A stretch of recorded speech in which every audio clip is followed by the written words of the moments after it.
In this video today, I'm going to show you how to make the petals of your sunflower. If you have this pattern by PhoaCrochet on Etsy, you can follow along with your pattern. I will not be giving a pattern for making the sunflower because this is a purchase pattern and that would not be right as it is copyrighted by the person that created it. But maybe you have a similar situation with a different sunflower or a different flower that might be helpful for you to follow along with this tutorial on how to use the wire to finish off these funky looking petals. They're all single stranded, not nice looking, doesn't look like a sunflower yet. But so this pattern I purchased 2 years ago on Etsy. I just started working on it today to make for a friend. We're going to make a flower bouquet and I'm going to have a cute little giraffe in there with it. This is going to be a flower giraffe bouquet. There's going to be 3 sunflowers I'm going to put with it. It's going to be cute. Anyway, so this pattern for the sunflower confused a lot of people, including myself, and I'm a pretty advanced crocheter, I would think. I feel like I am. I've done a lot of patterns. I've read a lot of patterns. I am now a pattern tester as well. So it's in my nature to help people figure out patterns. So anyways, I've blocked out the actual pattern on the pages so you cannot see the stitches that we're using, but I want you to see this pattern. If you purchased it, I want to help you figure it out. So this part, it comes to the flower petals. The brown part is pretty simple. You do your rounds as it says. Right here it says to make the puffy parts only in rows 5 through 8. A lot of people were saying they didn't know you only had to do 4 rounds of it. But right here it does say that 5 through 8. So the last 2 rounds of the brown part is where you're making your petals. So there's 9 and 10 rows to this brown part. We had front loops that we worked into to make these yellow petals at the point where we're at right now. The pattern reads row 1, tells you what to do, and you end up with this funky little thin petal. Then you look at row 2 and it starts to tell you to shape those petals, but it doesn't tell you to shape the ones you already created. So that is part of the confusion. The pattern should read first part of petals for a full round, and then it should say second part of petals on the same round, and repeat that for 2 rows of petals. That's how I would have written it. The pictures kind of help, but not really, because you still see she's got that thin little one, and all of a sudden over here she's got thicker ones, but it doesn't really explain how to get there. So I'm going to show you how to do it. So what you're doing is making 2 rows of what she calls row 1. So we're going to call that the first part of the petal.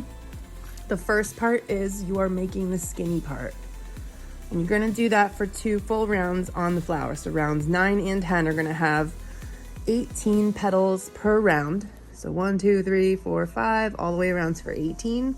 And in the back row, there's also going to be 18. So yeah, let's get to it. So you're going to take your pattern and you're going to read about row 2. I'm going to move it just for the sake of me being able to see my pattern and then show you what I'm doing. We're going to continue crocheting. I left the yarn intact on the last petal that I made. It kind of overlapped a little bit. I don't know if I maybe missed a stitch or who knows, but it's a little bit tight right here. But what I'm going to do is take my wire. I'm using gold because I figured with yellow it'll kind of hide itself a little bit better than silver, and I don't really like gold, so I want to get rid of it. This is 24 gauge wire, so it's kind of on the thinner side. It's not the thinnest that you can get. You can get 26, 28 gauge, and you're going to be much finer. It might be easier to work with a thinner wire, but for me, I think this is going to work just fine. I want it to have a little bit of holds to it so that when I work with the petals and I'm done with them, I can shape them how I want. And that's what's going to create this beautiful sunflower part that you see here. So we're going to take the wire, and basically what we're going to do is we're going to line it up alongside the work that we've already done. I'm gonna leave some extra in the back, a little bit, so that I can kind of work it in, or I don't know exactly how I'm gonna finish it yet because this is my first time doing this. So trial and error, round one. This is my first time doing it. So anyway, you're gonna work your stitches from row 2, which is what I'm calling the second part of the petals. This is the fuller part, making it more beautiful. That's what she wrote. This is the shaping part. So I'm starting in the back and I'm gonna work my way around to the front again, just because that's where my yarn finished off and it makes sense to do that. You can always finish off and then reattach your yarn, but why bother doing all that work? So get your wire alongside your work and you're gonna work your stitches over the wire as if, you know, when you work with 2 colors and you kind of work over the second color to hide it. This is what you're doing with the wire. So we're gonna work our first stitch.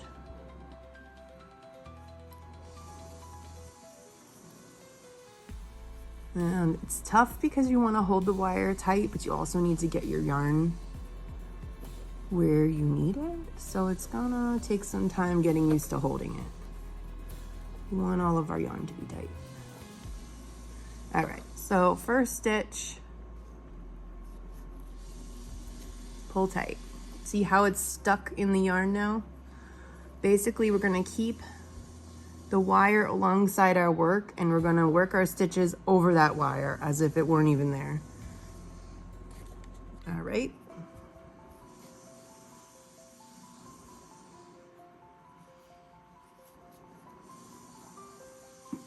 Stitch number 2, wire included.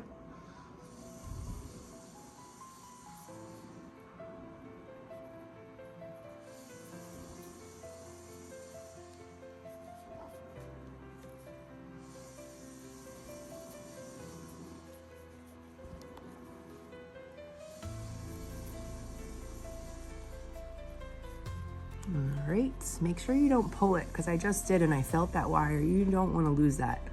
So I'm thinking you almost might even want to just stop here, and before you even do this, you can anchor that wire.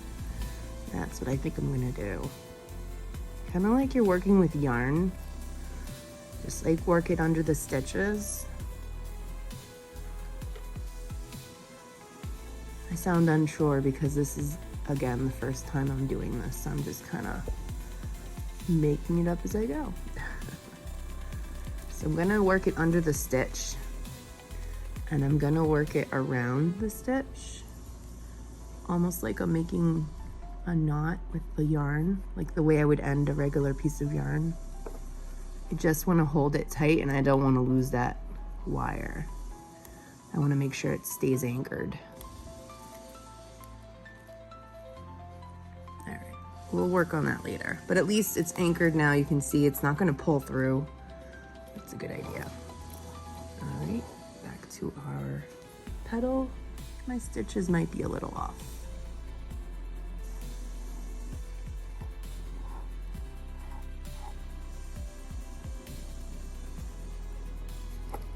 So I'm fudging the pattern a little bit. Don't follow me. This is what I do if I run out of space and I still have stitches. I just do it as an increase. But the next petal will be fine. You won't even notice. There's so many petals.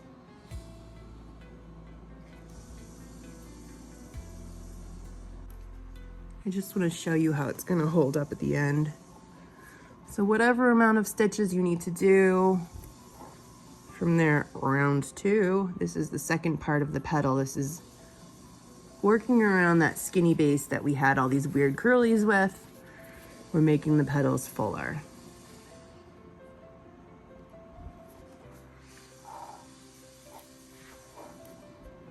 And again, I'm not trying to show you the stitches itself because again, I'm not trying to be copyright on this pattern. I just want you to see the idea of putting the wire into your work. Let's see, incorporating it.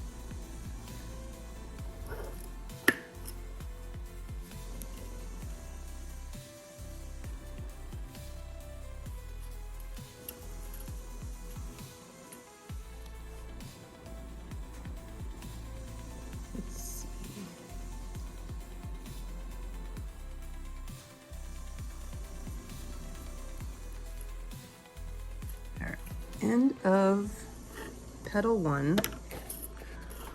You can see on the back side of it, some of the wire kind of sticks out, so I think the gold was a better choice. But it's all encased on the edge of the petal. Again, I didn't do it correctly, so my petal's a little floppy. The rest will be fine, but it'll make it look realistic because it won't be perfect. Only practice makes perfect, and this is practice take number 1. But you can see like the petal itself, you can now bend it, shape it however you want. And just imagine when you've had all these petals done that way, this is going to be a beautiful sunflower. So you're going to work your way around each petal in the back. When you get to the front, you're going to come to the front and you're going to do the wire around each petal. So the front will be all these full petals as well.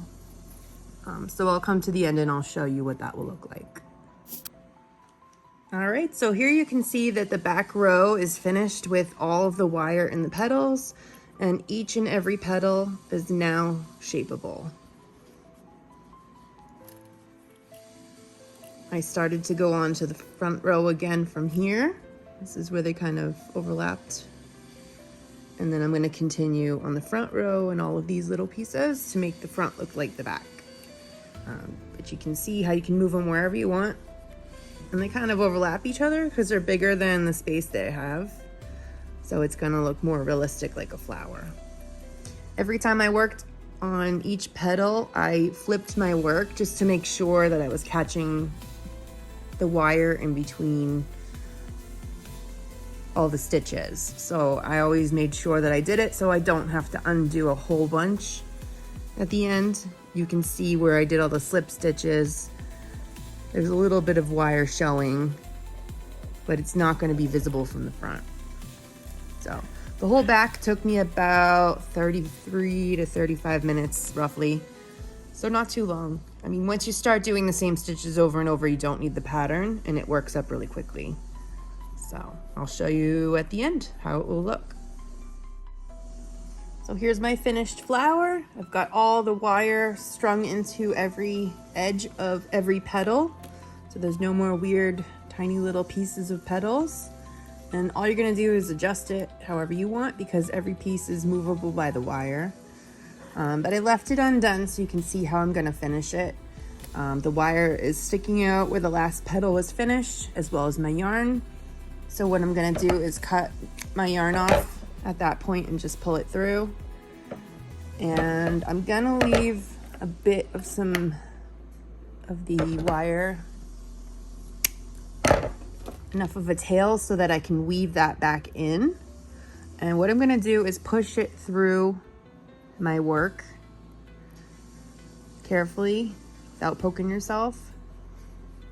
And I'm gonna pull it through on the back side nice and tightly so that you won't see that final connection where it ends. So I'm gonna pull that. I don't wanna pull too hard because like you just saw, it pulls the petal down with it. So tight enough so that it's on the back. And then what I'm gonna do is I'm gonna twist it with the original beginning part of that wire. You don't wanna twist it too much because wire will break after too many bends. So I'm just gonna work that into the yarn like I did at the beginning, just to kind of get it stuck.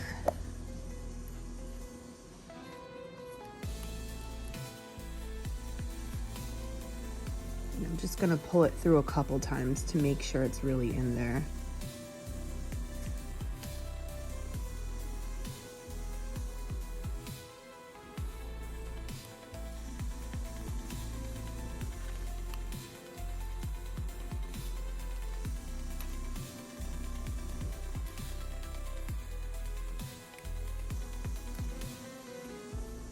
All right, and then I'm gonna twist it one more time just to secure it. And then I'm gonna cut it short. And one of two things that you could do is you could take electrical tape or medical tape and put some on the ends of the wire.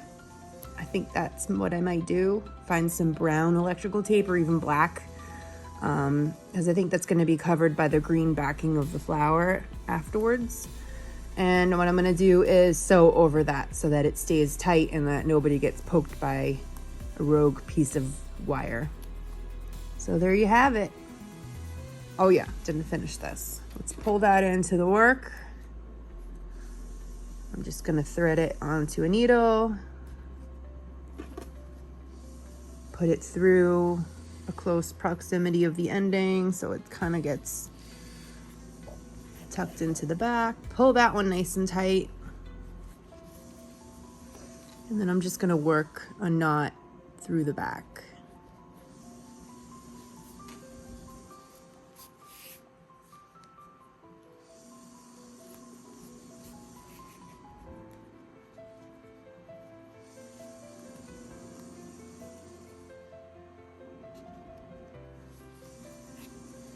I only ever make knots if you know you're not going to see it on the back side of your work. I know this one's going to be covered by another piece of green, so it can be as ugly as you want it to be. Nobody's going to know. So that's it. I'm probably going to leave the rest of that tail so later on when I've taped it, I'll use that yarn to work over just to make sure that piece of wire is secured. But look at how pretty. You just work your petals however you want them. You just work each petal.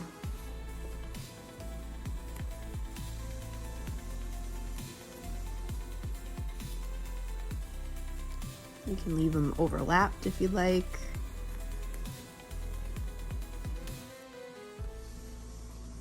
That way they lay nice and flat and they're not all curly.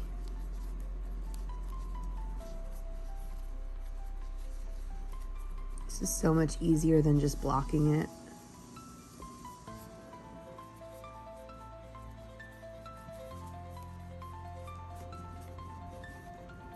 And then I'll work the back, smooth those out.